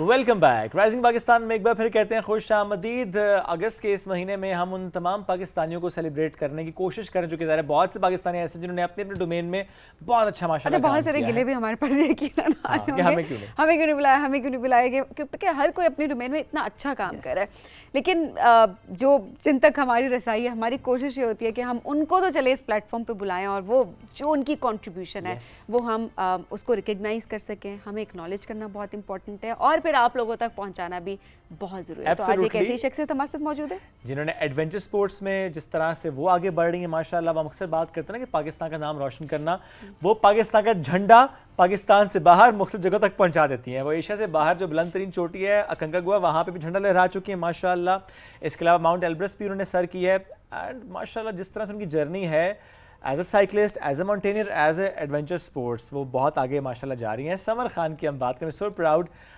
Summer Khan आज साथ मौजूद भी हैं, उनसे हम जरा बात भी करते हैं। थोड़ी सी बात ये भी करेंगे कि उनका बचपन और 14 अगस्त और अगस्त का महीना कैसा गुजरता था। अस्सलाम वालेकुम, गुड मॉर्निंग, कैसी हैं? अस्सलाम वालेकुम। So good to have you Samar. क्या चल रहा है आजकल, रूटीन क्या है? आजकल नेक्स्ट एक्सपेडिशन की तैयारी कर रही हूँ, so training my self. Okay, थोड़ा सा बचपन, 14 अगस्त, अगस्त का महीना, वो तैयारी, नॉस्टैल्जिया क्या था? हम लोग बहन भाई बस 2-3 दिन पहले 14 अगस्त से पहले वो जो छोटी छोटी झंडियाँ मिलती थी पहले, वो हम लगाते थे अपने घर पे और अपनी गली में। सो गली के सारे बच्चे उसमें बिजी होते थे। ओके, सबको बिजी कर दिया उसमें, जैसे होता था ना मोहल्ले में। अच्छा, सबने मिलकर करना होता था। अच्छा, वैसे टीम वर्क भी बड़ा ज़बरदस्त होता था। अभी तो ये होता है ना फोन में सब एक ही जगह पे लगे हुए हैं और ऑब्वियसली उस तरह से कनेक्टेड नहीं होते। सो वाकई पूरे मोहल्ले के बच्चे जमा होते थे, पूरी गली के बच्चे, और वो झंडियाँ लगा रहे होते थे हम सब, और एक बड़ी ज़बरदस्त वो एक फीलिंग भी होती थी, बड़ा अच्छा वो एक जज्बा होता था। कभी स्कूल कॉम्पिटिशन्स में पार्टिसिपेट किया था। यू नो, अगर ये भी होता है जिस तरह मेरी आवाज़ अच्छी नहीं थी तो कभी कभी वो जो कोरस होता था ग्रुप में कहीं पे चुप हो जाए, आवाज़ नहीं भी है तो चले इट्स फाइन, कम से कम मैं स्टेज पे। तो आपके साथ ऐसा कोई experience? I was one of the child. मैं ऐसी ही करती थी क्योंकि मेरा कोई एक्सपीरियंस नहीं था। तो जब शोर ज़्यादा होता तो मैं ऊंचा हो जाती थी और जब वो कम हो जाता था। लेकिन स्कूल में बस I was a typical book worm. तो मैं अपनी किताबों में मुझे ग्रेड्स अच्छे लेने हैं, मुझे डायग्राम अच्छी बनानी है, सो मैं उन्हीं चीज़ों में बिजी होती थी। But I feel very blessed कि मेरा जो चाइल्डहुड गुजरा है वो नॉन डिजिटल एरा में गुजरा है और मुझे मौका मिला कि मैं हमारा बचपन खेलने कूदने में गुजरा, पहाड़ों पे गुजरा, गांव वालों के साथ, घर वालों के साथ, और सोशल इंटरेक्शंस हमारे काफ़ी हुए। So we understood and learned public dealing कैसे होती है, लोगों से कैसे मिलना है, बात कैसे करना है बड़ों से। सो सारी तालीम व तरबियत हमारी साथ साथ चल रही थी। दैट इज़ द रीज़न वो जो आपका बचपन जिस तरीके से गुजरा, डिजिटल एरा नहीं बल्कि बाहर निकलना, सोशल होना, उसकी वजह से आप इतनी स्ट्रॉन्ग इस तरह से एडवेंचर स्पोर्ट्स की तरफ आपका शौक है, या दैट इज़ बिकॉज कि आपका इलाका ऐसा था, आप पहाड़ों की वजह से आपका शौक है? बचपन में तो हम पहाड़ों पे बहुत ऊपर नीचे जाते थे, भागते रहते थे। It was like part of our daily lives. और वहीं से मुझे बहुत ज़्यादा शौक था। एक ब्लैक एंड वाइट टीवी पे वो स्पोर्ट्स के इवेंट्स चलते थे, तो मैं पूछती रहती थी अम्मी से कि मैं क्यों नहीं करती, मतलब हम लोग क्यों नहीं करते इसमें। कहते बेटा आदमी करते हैं या अंग्रेज़ करते हैं। तो बस मुझे ये था कि ये हमारे लिए नहीं है। अच्छा। वो तो बहुत बड़े हो के फिर मुझे पता चला जब मैं यूनिवर्सिटी में आई और मैंने थोड़ा थोड़ा करके स्टार्ट करने शुरू किया कि वी आर इक्वली केपेबल, हम भी कर सकते हैं। और हमारे तो अपने बैकयार्ड में इतना अच्छा आला लैंडस्केप है, 5 बड़ी 8000 पीक्स हमारे पास हैं, इतनी डाइवर्सिटी है, नेचुरल लैंडस्केप्स हैं, कम्युनिटीज़ हैं। So we need to go out there and we take the charge of our own places and start adventure sports. You started with cycling, right? I started with cycling जी। अभी जिस हम देखते हैं माशाल्लाह आप पहाड़ियाँ सर कर रही हैं, ये शौक बचपन में भी था पहाड़ को देखते हुए कि सर करूँगी कभी ये पहाड़ी? मैं ही होती थी जो सारे कजन्स को लेके जाती थी। हम वो एक चावल का पतीला लेके जाते थे और शरबत वगैरह बना के बस हम जाते थे कोई आधा एक घंटा ऊपर, जहाँ पे हमें कोई अच्छी आबशार या पॉन्ड नजर आ जाए वहीं पे बैठ के सारे अरे वाह। वहीं पे खाना खोलते थे, वहीं पे फिर आगे तो छोटे छोटे ट्रैक्स को लीड करना वो मैं बचपन से ही कर रही थी, लेकिन उस टाइम पता नहीं था कि ये कोई प्रोफेशन भी हो सकता है। अच्छा, तो फिर अब जाके ज़ाहिर है प्रोफेशनली आप माउंटेनियरिंग की तरफ आई हैं। अच्छा समर, जज्बा थोड़ा सा हमें ज़रूर बताएं, बिकॉज हम इंडिपेंडेंस मंथ, इंडिपेंडेंस डे भी करीब है अभी, उस लिहाज से जज्बात कैसे होते हैं, स्पेशली जब आप अपनी जर्नी को देखती हैं, बिकॉज बहुत मुश्किल होता है ये जो आप काम कर रही हैं, एंड स्पेशली सारे स्टीरियोटाइप्स को ब्रेक करना सबसे पहले, participation and then you know जाना, पहाड़ सर करना और फिर पाकिस्तान का झंडा वहाँ पे बुलंद करना। क्या फीलिंग्स होती हैं आपकी जाने से पहले एंड देन जब आप पाकिस्तान का परचम बुलंद करती हैं उस चोटी पे जाके, हाउ डू यू फील? अच्छा, बार बार ना इस जर्नी ने मुझे ट्रांसफॉर्म भी बहुत किया है। It really polishes your character, क्योंकि जब मैंने इनिशियली एडवेंचर स्पोर्ट्स स्टार्ट किया, so I was like a very regular youth के I used to complain a lot. मुझे हर चीज़ में प्रॉब्लम नज़र आती थी, गवर्नमेंट ये नहीं कर रही, फलाना ये नहीं कर रहा, मतलब like it's not my responsibility to do anything. लेकिन विथ टाइम आई रियलाइज के how capable we are as individuals, और हम अपनी अपनी कैपेसिटी और एक्सपीरियंसेस को लेके how can we contribute to the country. So whenever I go to the international mountains, और वहाँ पे क्योंकि सारे माउंटेनियर्स दूसरे मुल्कों से आए होते, कोई 10-15 टीम्स होती हैं, बिल्कुल, and then you see only one Pakistani, जिसके बारे में सोचा जाता है अच्छा पाकिस्तान भी कोई मुल्क है, वहाँ पे भी स्पोर्ट्स होता है और अच्छा फिर खातून कर रही है। सो उनके बहुत ऑड क्वेश्चंस की मुझे मौका मिलता है कि मैं जवाब दूँ। And then the second important thing is attracting the international brands to your country when they get interested in your country, in your, फिर वो कहते हैं अच्छा क्या हम काम कर सकते हैं आके। सो फिर आपके लिए बहुत खुशी का मौका होता है कि you are bringing you know employment opportunities, a lot of projects to Pakistan. Perception change कर रहे हैं ना। अच्छा, ऐसे Global कोई perception। कुछ अगर आप शेयर करना और चाहती questions हो, हाँ कुछ जो Yes। यू नो कुछ ऐसे क्वेश्चंस होते हैं जो कि किए जा रहे होते हैं, स्पेशली जब आप जाते हैं स्पोर्ट्स की में एक खातून होने की हैसियत से, और पाकिस्तान से तो अक्सर होता है कि अच्छा पाकिस्तान में ख़वातीन ऐसे भी करती हैं, ऐसे भी जाती हैं। ये एक एग्जांपल जो ज़ाहिर है आपने भी इसको एक्सपीरियंस आई एम श्योर किया होगा। सो कोई ऐसा एक परसेप्शन जो कि आपने चेंज किया, बिकॉज इस प्लेटफॉर्म के थ्रू हम ज़रा ये मैसेज देने की कोशिश करें, बिकॉज डिजिटल पे भी हमारे क्लिप्स जाते हैं और digitally you know we all are connected. So कोई ऐसा परसेप्शन जो कि आपको लगता है लोगों के जहन में और आपने भी उसको एड्रेस किया और वो परसेप्शन चेंज हुआ? सो बहुत कॉमन परसेप्शन जो इंटरनेशनल मीडिया पे दिखाया जाता है is they associate us with extremism, कि वहाँ पे हर दूसरे शहर में बस बम धमाके ही हो रहे हैं, लोग आगे पीछे भाग रहे हैं, और खुदा न खास्ता जो फ़लस्तीन वाले हम देखते हैं अपनी टीवी पे न्यूज़ समहाउ, तो जब मैं उन्हें बताती हूँ कि नहीं हमारे बहुत डाइवर्स, हमारे पास इतने प्रोविंसेस हैं, हमारी इतनी सारी लैंग्वेजेस हैं, हमारा डीप सी पोर्ट है, हमारे हाईएस्ट माउंटेन्स हैं, and we are living very peacefully, और कुछ चैलेंजेस हैं हर मुल्क में होते हैं, but that doesn't define us, वो हमें डिफाइन नहीं करते हैं, इट्स नॉट पाकिस्तान। और उन्हें मेरा नाम याद रहे या ना रहे, वो फिर मुझे दूर से कहते हैं हे पाकिस्तान अगर कुछ बुलाना हो ना तो पूरे कैंप्स में वो पाकिस्तान का नाम गूंज रहा होता है, एंड इट्स लाइक ये तो बड़े मजे की फीलिंग होती है कि आपका नाम नहीं रहे पाकिस्तान और आप पूरे पाकिस्तान को इस वक्त रिप्रेजेंट कर रही हैं वहाँ पे। सो इसीलिए मुझे बहुत प्रेशर भी होता है कि नहीं मुझे समिट करना है, मुझे नीचे स्नोबोर्ड करना है, I have to make it successful because it's the entire representation of my country. कोई ऐसा एक्सपीडिशन जो कि फेलियर की तरफ गया हो ड्यू टू वेदर और समथिंग? अभी रिसेंट जो अकनकागुआ का हम कर रहे थे, एक तो that was my very first big mountain, क्योंकि 7000 पे जब आप जाते तो उससे आगे फिर चैलेंजिंग माउंटेन्स शुरू हो जाते हैं। सेकेंड थिंग वाज कि वो इतना ज़्यादा क्लाइंबिंग वाइज टेक्निकल नहीं था, but very very harsh and unpredictable weather. अच्छा, सो और जिन डेज में हमने समिट के लिए जाना था, द समिट डेज, दोनों में बैक टू बैक स्टॉर्म्स नज़र आ रहे थे।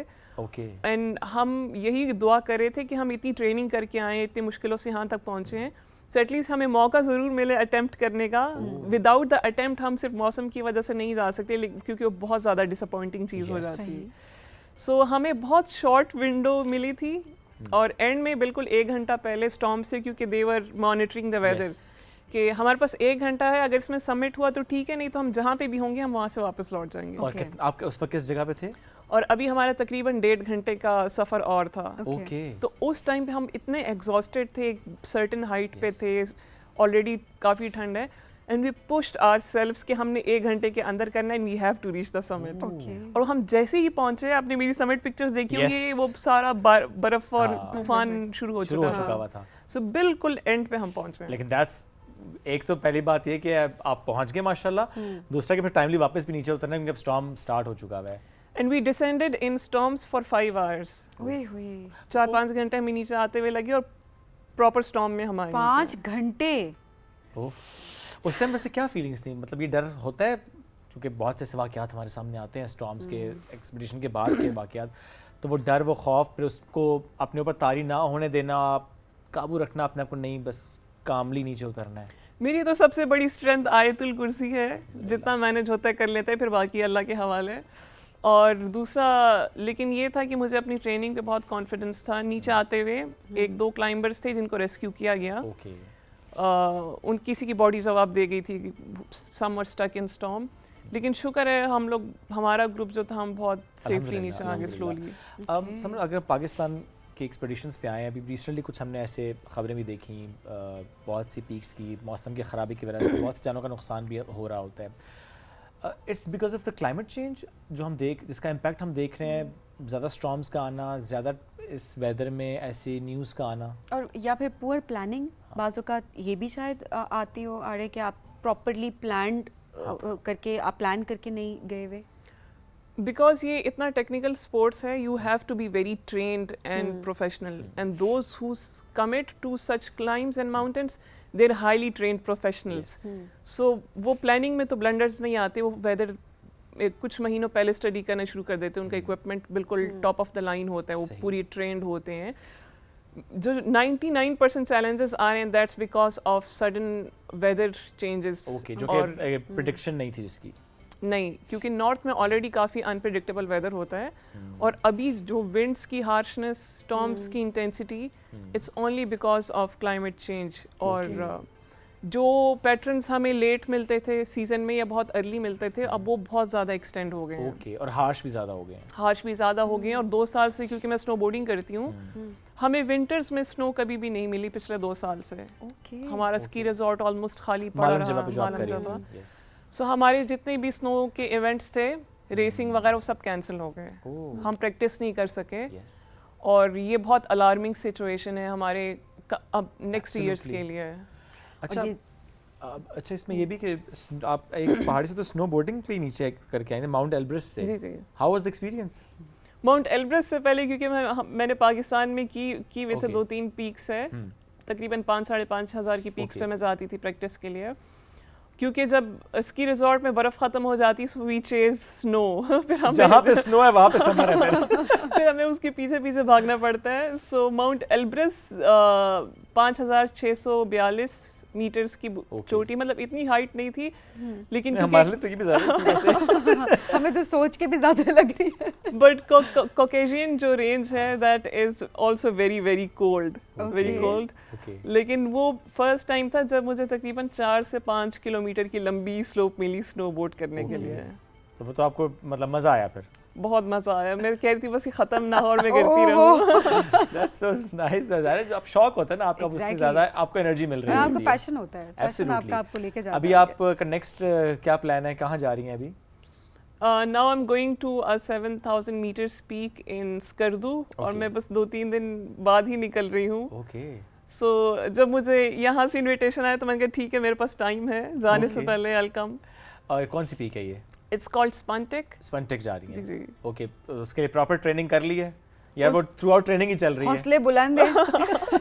नहीं, ट्रेनिंग तो पूरे साल चलती है, चलती लेकिन रहती है। एक्सपीडिशन से पहले फिर वो है कि हम अपना वेट बढ़ा लेते हैं, ट्रेनिंग इंटेंस कर लेते हैं। और वेदर को लेके बस हमारी पूरी टीम की एक ही परेशानी है कि वेदर स्टेबल रहे। आप उसे प्रॉपर्ली मॉनिटर कर रहे हैं वेदर हम मॉनिटर कर रहे हैं। आपने आई थिंक आपने डिले किया है इसको शायद because of the weather.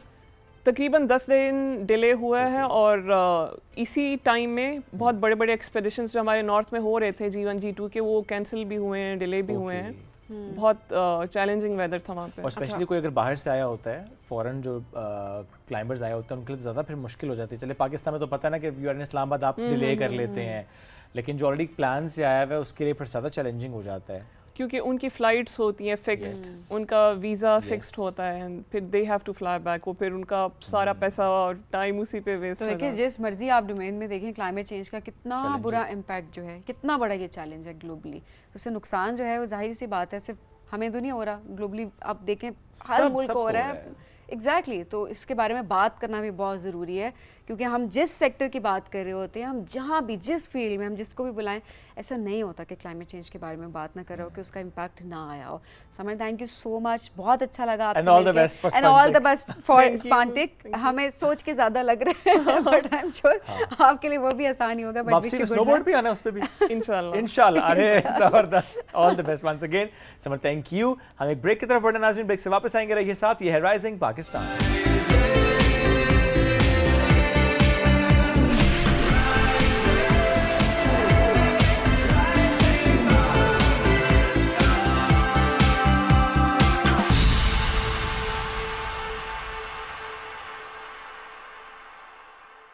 Welcome back to rising Pakistan में आपको कहेंगे खुशामदीद। और जैसे ही इंडिपेंडेंस डे करीब आ रहा होता है, इंडिपेंडेंस मंथ स्टार्ट हो जाता है, वैसे ही हम देख रहे होते हैं कि हमारे जो जज्बात हैं वो पीक पे जा रहे होते हैं, और जाने भी चाहिए। हमारा मुल्क है, हमारा पाकिस्तान है, और इसको हम सब मिलकर सेलिब्रेट करेंगे। सेलिब्रेशन की बात आती है, जब भी वतन अजीज़ से मोहब्बत के इजहार की बात आती है, वहीं पर हम देखते हैं कि बड़े प्यारे प्यारे मिली नगमे हम बचपन से सुनते आ रहे हैं। और अब अगर देखा जाए, अच्छा कितने वो मिली नगमे जो कि हमने अपने बचपन में गाए थे, वो आज भी एवरग्रीन है। Absolutely. आज भी अगर देखें तो वही मिली नगमे जैसे ही वो प्ले होते हैं, वो ऐसे लगता है कभी वो पुराने हुए ही नहीं, क्योंकि उसमें जो जज्बात हैं, जो प्यार है, जो एहसास हैं, उससे हम सब मिलकर रिलेट कर रहे आप हैं। किसी मॉल में जाएं सभी, वहाँ मिली नगमा बैकग्राउंड में आपको सुनाई दे रहा होता है। आप ड्राइव कर रहे हैं तो आपको FM पे सुनने को मिल रहा होता है, तो बड़ा आप एंजॉय करते हैं, स्पेशली इन अगस्त के महीने में। सो आज जिस मेहमान ने हमें ज्वाइन किया, हम कुछ सुनेंगे भी उनसे, कुछ मेरे नगमे मोहब्बत का इजहार, उनका जो अंदाज़ है वो आप तक पहुँचाएँगे। और जब हम उनकी बात करते हैं तो उनका बड़ा खासा है, बड़ा कमाल हासिल उनको सूफ़ी गायकी में भी, और जब हम उनकी इस जॉनरा की बात करते हैं जिसमें गज़ल गायकी भी है। सना नेमत ने हमें ज्वाइन किया है एक दफ़ा फिर, पहले भी आ चुके हमारे इस शो पे, हमेशा ही उनसे मुलाकात करके बहुत अच्छा लगता है, उनको वेलकम करते हैं। अस्सलाम वालेकुम सना, कैसी हैं आप? वालेकुम सलाम। So good to have you. थोड़ा सा हम आगाज़ करते हैं आपका अपना बचपन और उसमें 14 अगस्त की सेलिब्रेशन, उस वक्त का माहौल थोड़ा सा रिकॉल अगर करें।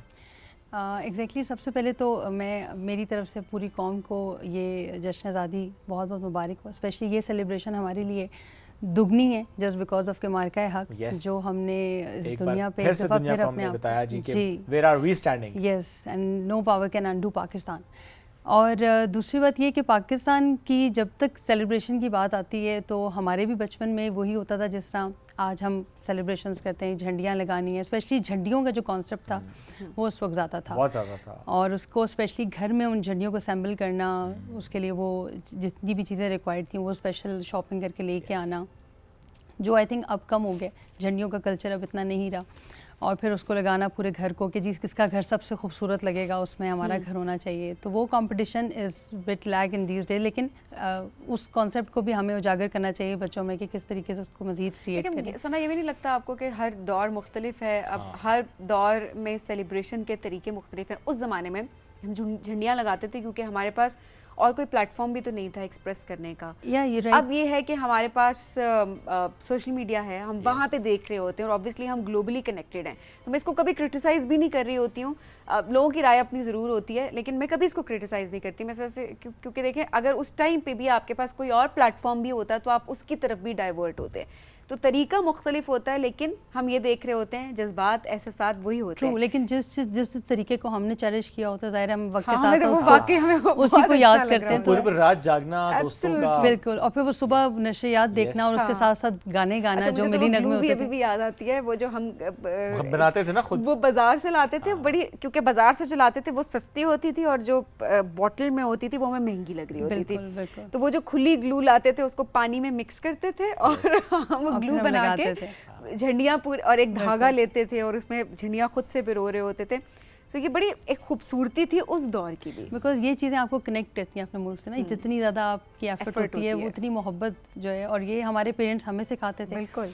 तो जाहिर है वो ट्रांसफ़र होती थी मोहब्बत, और फिर वो नशरियात में हमारे जो सेलिब्रेशन हो रही हैं उसमें मिली गीत, साथ साथ गाने, और फिर तो ये बड़ा रिच कल्चर है। आपने तो बहुत कॉम्पिटिशन्स में भी पार्टिसिपेट किया होगा आवाज़ क्योंकि माशाल्लाह आपकी स्ट्रेंथ है।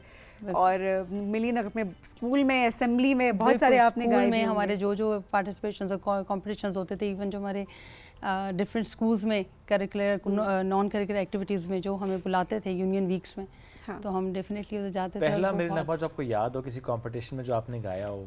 मैंने छोटी थी मैं, आई थिंक क्लास 5th में आई गेस, तो मैंने ये गीत गाया था, ए वतन प्यारे वतन। ओके। ये बड़ा पसंद था बिकॉज मेरे वालिद अल्लाह बख्शा वो सुना करते थे ये बहुत शौक, बिकॉज ये अमानत अली खान साहब का बहुत ही मास्टरपीस आप कह लें। तो हमारे तो घर में अक्सर लगा रहता था ये, तो हम वो सुन के ना, उस ज़माने में तो आपके पास यूट्यूब और कैसी चीज़ नहीं है, तो वो रिवाइंड नहीं हो सकती। तो कॉपी पेंसिल लेके ना साथ साथ कि ये वर्ड क्या बोला, ये तख़य्युल कैसे बोला, ये कैसे बोला, तो वो लिखना हमारा जो था ना, खैर मुझे शौक़ था इन चीज़ों का, तो मैंने पूरी डायरी उसी वक्त से बनाई होती थी अपनी। आज कौन सा मिली नगमा हमें सुनाएंगी? तो हम बहुत से मिली नगमे या गीत सुनेंगे, लेकिन which is the first one? I think इसी से स्टार्ट इसी से आगाज करते हैं। बिल्कुल ठीक है।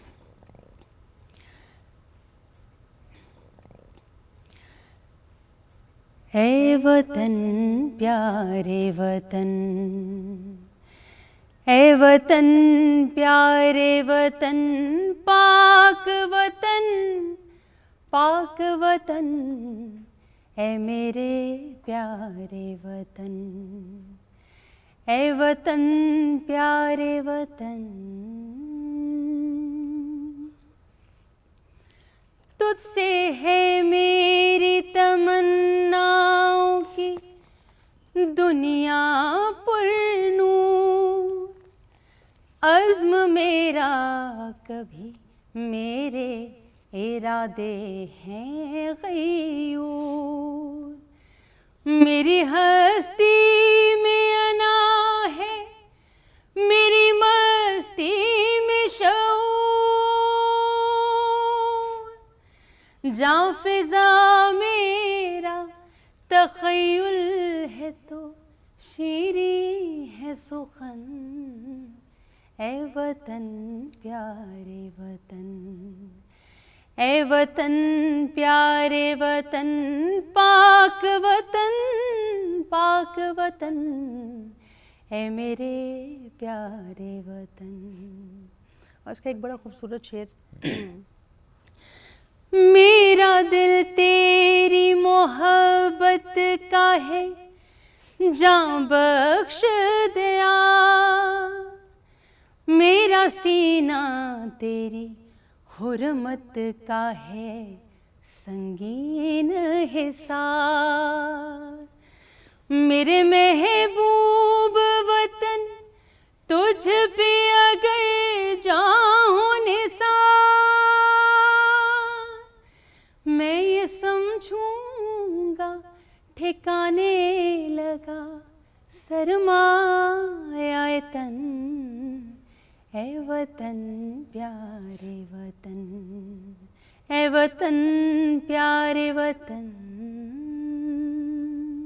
वाह, बहुत कमाल, बहुत खूब। Thank you so much. और जब भी हम मिली नगमा सुन रहे होते हैं, हम ज़रा इसमें मोहब्बत भी है आपकी अपने मुल्क से, आज़ादी की जो नेमत है उसको भी हम महसूस कर रहे होते हैं कि ये है आज़ादी की नेमत। और चूँकि वी आर इंडिपेंडेंट, तो ज़ाहिर है हम उसको उस अंदाज से महसूस करते हैं सना। लेकिन इसी दुनिया में बहुत से और ख़त्ते भी ऐसे हैं जहाँ पर ज़्यादा मसाइल हैं इस मामले को लेकर के वो उस तरह से आज़ाद नहीं हैं। बिल्कुल। तरसते हैं आज़ादी को लेकर। हमने ज़रा एक स्ट्रगल के बाद आज़ादी हासिल की। अगर हम बहुत से इलाकों की बात करें, ज़रा मकबूजा वादी की हम बात करें, मकबूजा कश्मीर की बात कर लें, हम फ़लस्तीन की बात कर लें, इसी तरह से कुछ और इलाके वहाँ पे बसने वाले जो कि वाकई इस बारे में बहुत ज़्यादा कंसर्न्ड होते हैं, उनके लिए भी कोई गीत जो हम गा सकें, कोई शेयर कर सकें इस प्लेटफॉर्म पे? देखिए, आज़ादी तो सेल्फ ब्लेसिंग, मेरे ख्याल से इससे बड़ी कोई नेमत है नहीं। और हमारे जब हम लोग आज़ाद कौमें जब अपने इंडिपेंडेंस डे को सेलिब्रेट करते हैं तो एक मिनट के लिए हमें सोचना चाहिए कि जो लोग अभी आज़ादी की स्ट्रगल में हैं या जो लोग आज़ाद नहीं हैं उनको क्या फीलिंग होती होगी हमारी सेलिब्रेशंस देख के। तो मैं अक्सर अपने चैनल पे भी जब डिफरेंट चीज़ें कर रही होती हूँ तो मुझे लोग यही कहते हैं कि जी जो ऐसे लोग हैं जो कि आज़ादी की कोशिश कर रहे हैं उनके लिए भी आप कुछ गाएं कुछ। तो बीइंग एन आर्टिस्ट मैं अपनी आवाज़ जहाँ तक लेके जा सकती हूँ उनकी सॉलिडारिटी में, तो डेफिनेटली तमाम वो मुसलमान जो कि कश्मीर में और गज़ा में, फ़लस्तीन में, सीरिया में, ये जगहों पे सफ़र कर रहे हैं, अपनी अल्लाह से दुआ है कि अल्लाह ताला उनको अपने नबी पाक के सदक़े सल्लल्लाहु अलैहि वसल्लम के उनको भी आज़ादी जैसी नेमत नवाजे। तो उनके लिए कुछ लाइनें मैं आपके साथ शेयर करूँगी। ताकतें तुम्हारी हैं और खुदा हमारा है, ताकतें तुम्हारी हैं और खुदा हमारा है, अक्स पर ना इतराओ आईना हमारा है, अक्स पर ना इतराओ आईना हमारा है, ताकतें तुम्हारी हैं और खुदा हमारा है। अपनी रहनुमाई पर अब गरूर मत करना, अपनी रहनुमाई पर अब गरूर मत करना, आपसे बहुत आगे नक्शपा हमारा है, ताकतें तुम्हारी हैं और खुदा हमारा है। गैरते जिहाद अपनी जख्म खा के जागेगी, गैरते जिहाद अपनी जख्म खा के जागेगी, पहला वार तुम कर लो दूसरा हमारा है, पहला वार तुम कर लो दूसरा हमारा है, ताकतें तुम्हारी हैं और खुदा हमारा है, अक्स पर ना इतराओ आईना हमारा है। वाह, क्या बात है। लेकिन जो अल्फाज एक आपने जो इस वक्त हमें सुनाया है, इसके हवाले से भी अगर देखा जाए तो उम्मीद नज़र आती है हमें कहीं ना कहीं। और जाहिर सी बात है जहाँ पर उम्मीद होती है वहाँ पे हम अल्लाह ताला से दुआ भी करते हैं। तो अपनी आज़ादी को सेलिब्रेट करते हुए हमें बाकियों की आज़ादी के लिए भी बहुत दुआ करनी चाहिए कि अल्लाह सबको इस नेमत से नवाजे। बेशक ये बहुत ज़रूरी है। हम जहाँ पर मकबूजा कश्मीर की बात करते हैं, वहाँ के लोगों को, वहाँ के मुसलमानों को जुल्म और ज़्यादती दोनों से निजात दिलाए। अल्लाह से हम सब मिलके दुआ भी करते हैं। और इसके अलावा फ़लस्तीन, वहाँ पर जो नस्ल कुशी की जा रही है, मैं जंग का नाम तो उसको नहीं दूंगी और ज़ाहिर है जंग का नाम कोई भी उसको नहीं दे सकता, बिकॉज़ वो जिनोसाइड है, नस्ल कुशी हो रही है वहाँ पे। वहाँ पर भी जितने हमारे प्यारे मुसलमान बहन भाई हैं, वहाँ पर जो छोटे छोटे बच्चे हैं, उनको भी आज़ादी की नेमत से अल्लाह पाक नवाजे। सना, ज़ाहिर है मैं शुरू में भी जिस तरह हम डिस्कस कर रहे थे, हम ये कह रहे थे कि जो बचपन से हम मिली नगमे सुनते आ रहे हैं, वही मिली नगमे जो हैं वो हम अभी भी जब सुनते हैं तो हमें लगता है कि जैसे कल की बात है, पुराने होते हमें दिखाई नहीं दे रहे होते। सो क्या ये ट्रेंड आपको इतने सालों में बढ़ता हुआ दिखाई दे रहा है मिली नगमों का? स्कूल्स में जिस तरह हम असेंबली में होता था तो एक मिली नगमा लाजमी होता था कि और सबकी कोशिश होती थी कि आज वो परफॉर्म करे, कल दूसरा परफॉर्म करे, फिर पूरे हफ्ते की एक लिस्ट तैयार कर दी जाती थी।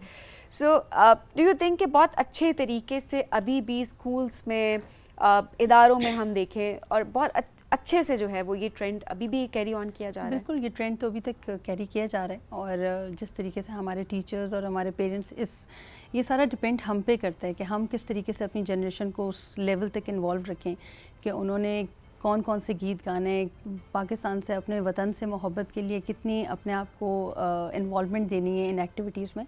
तो डेफिनेटली इसमें हमारा ज़्यादा पार्ट है बीइंग अ पेरेंट या बीइंग अ टीचर, बट ज़ाहिर है ये तो एक कंटिन्यूटी है और मेरे ख्याल से ये जज्बात और ये फेथ जब तक कायम है तो हमारा मुल्क भी कायम है, बिकॉज ये बहुत ज़रूरी है इस जनरेशन के लिए और आने वाली जनरेशन के लिए, बिकॉज उन्होंने मुल्क संभालना है, उन्होंने इसमें कंट्रीब्यूशन देना है अपना, तो दिस इज़ रियली इम्पॉर्टेंट। और चल रहे इसका जो इसकी आप कह लें कि इस हवाले से जो हम अपनी जनरेशन की ग्रूमिंग कर रहे हैं वो बहुत पॉजिटिव है और बच्चे इसमें बहुत इंटरेस्ट लेते हैं और पार्टिसिपेट करते हैं। जिस तरह स्पेशली अगर हम इस साल की बात करें तो आपने भी आगाज़ में कहा ना कि नॉट जस्ट इंडिपेंडेंस डे, साथ साथ मार्का हक, हम उसकी भी बात करें, we are celebrating in a entirely different way कि जिस तरीके से हमने ऑपरेशन बनियानुल मरसूस में जिस तरीके से दुश्मन को जवाब दिया कि एक आज़ादी और एक उसका जो डिफेंस है कि हमने कैसे अपने मुल्क के एक एक इंच की हिफाजत करनी है और हम करके दिखाते हैं। एक होता है ना कि आप कह रहे होते हैं कि हमने करनी है और एक होता है आप एक्चुअली उसे डिपिक्ट करके दिखाते हैं। वो चाहे फ़ज़ाएँ हों, वो चाहे हमारे पाक पानी हो, चाहे हमारी ज़मीन यानी ख़त्ते लैंड की बात करें। सो वी एक्चुअली नो कि हमने किस किस डोमेन में, नहीं नॉट जस्ट दिस, इवन हमें साइबर डोमेन में भी हमने कैसे अपने आप को महफूज बनाना है, उन्हें करके भी दिखाया है। और हम जिस तरह ट्रिब्यूट पेश करते हैं आर्म्ड फोर्सेस को, अगर उसके हवाले से भी आपके पास कुछ हो और हम वो भी शेयर कर सकें when we are talking about Marka Haq as well. बिल्कुल, we are thoroughly proud our armed forces जिस तरीके से उन्होंने और ये बताऊँ आपको एक आपके अंदर का एक फेथ है जो हमें फेथ है बीइंग अ मुस्लिम कि जी हमारा रब, उनका रसूल हमारे साथ हैं, तो ये चीज़ जो है वो आपको बहुत आगे लेके जाती है और कहीं हारने नहीं देती। बेशक। तो the same thing went into the Marka Haq as well. ए पुत्र हटाते नहीं विकदे की लबदी विच बाजार कुड़े देने मेरे दाता दी नाए वे टकरा मार कुड़े पुत्र हटाते नहीं विकदे। ए शेर बहादुर गाजी ने,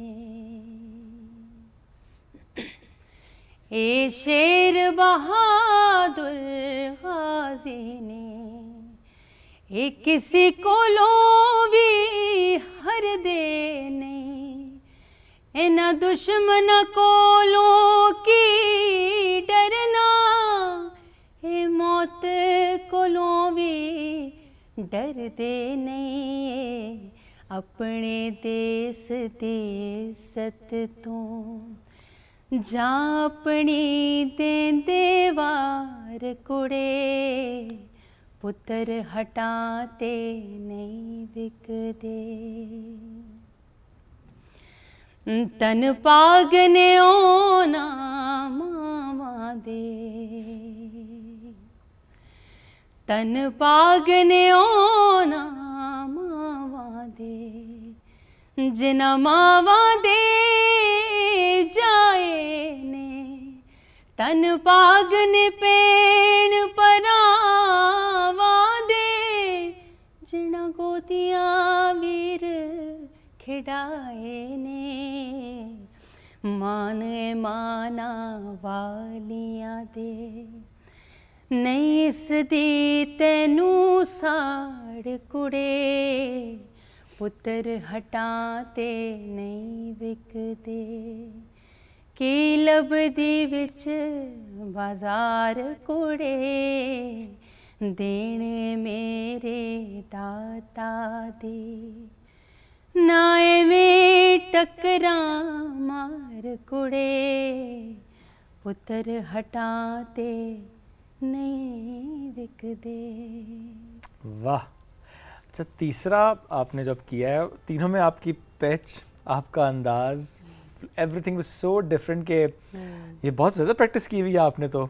बहुत और गाए। मैडम को गाना भी बहुत बहुत मुश्किल है। काम है। नहीं बिल्कुल, लेकिन ये तो खैर वो गाने हैं जो कि खून गरमा देने वाले हैं ना, तो ये तो उनके अंदर you get involve in yourself. Exactly. तो आप कुछ कर नहीं सकते, जाहिर है ये एक बीइंग अ पाकिस्तानी आपका अपना जो एक जज्बा है वो बीच में। And I mean you are one of दोस्त जिन्होंने मैडम को गाया है ज़्यादा। जी बहुत कम लोग मैडम को वरना गाते हैं, वो इट्स वेरी डिफिकल्ट। बिल्कुल, उनका एक लेवल ही खैर और था, हम तो खैर उन जैसा नहीं गा सकते, वी जस्ट ट्राइंग दैट, लेकिन जाहिर है कोशिश करना भी है, बिल्कुल, बिल्कुल। Something very different. बिल्कुल। अब वक्त बड़ा मुख्तसर है, हमें शो एंड करना है। हम चाहते हैं आखिर में एक मिली नगमे से हम शो को एंड सबसे करें, ज़रा बल्कि हम इजाज़त। अल्लाफिज़ भी करते हैं सबसे।